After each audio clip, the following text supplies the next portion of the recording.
আসসালামু আলাইকুম। মাদার্স কিচেনে সবাইকে স্বাগত জানাচ্ছি নতুন আরেকটি রেসিপি দেখার জন্য। আজকে আমি রান্না করে দেখাবো ঢ্যাঁড়স ভাজি।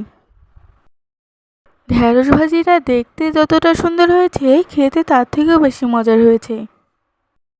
একবার এভাবে ঢ্যাঁড়স ভাজি রান্না করে দেখবেন, খেতে অনেক বেশি ভালো লাগবে।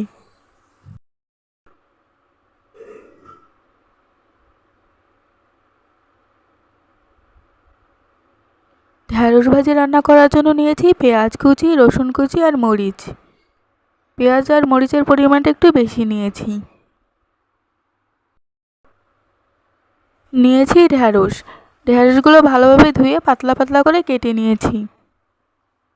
ঢ্যাঁড়স কাটার আগে ভালোভাবে ধুয়ে নিতে হয়। চুলার মধ্যে একটা কড়াই বসিয়ে দিয়েছি। দিয়ে দিচ্ছি পরিমাণ মতো তেল। তেল গরম হওয়া পর্যন্ত অপেক্ষা করব। তেল গরম হয়ে গিয়েছে। দিয়ে দিচ্ছি পেঁয়াজ, মরিচ আর রসুন কুচি। কিছুক্ষণ ভেজে নিব।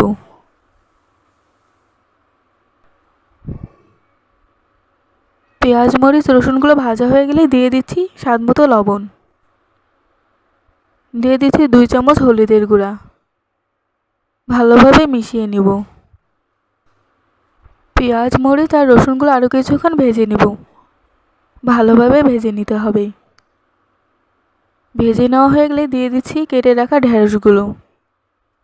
এখন ভালোভাবে নেড়ে দিব।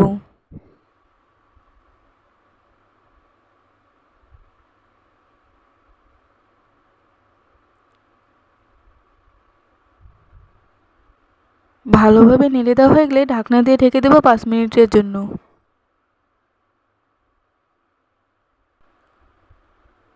ফিরে এলাম 5 মিনিট পর।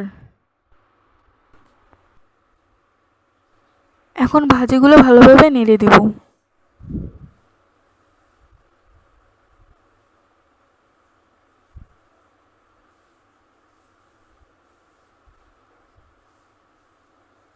ভালোভাবে নেড়ে দেওয়া হয়ে গেলে ঢাকনা দিয়ে ঢেকে দেব আরও 10 মিনিটের জন্য।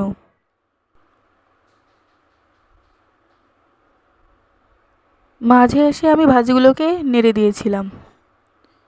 ফিরে এলাম 10 মিনিট পর।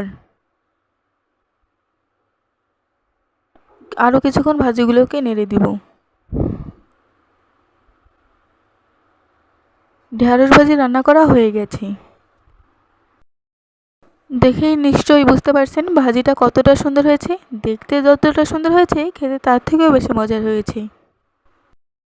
আশা করছি আজকের ঢ্যাঁড়স ভাজির রেসিপিটি আপনাদের কাছে ভালো লেগেছে। আপনারা যদি আমার ভিডিওটি ফেসবুক থেকে দেখে থাকেন তাহলে লাইক, কমেন্ট, শেয়ার এবং ফলো দিয়ে পাশে থাকবেন। আর ভিডিওটি যদি ইউটিউব থেকে দেখে থাকেন তাহলে লাইক, কমেন্ট, শেয়ার এবং সাবস্ক্রাইব করে পাশে থাকবেন। ঢ্যাঁড়স ভাজি রেসিপিটি কেমন লাগলো কমেন্ট করে জানাবেন। ধন্যবাদ।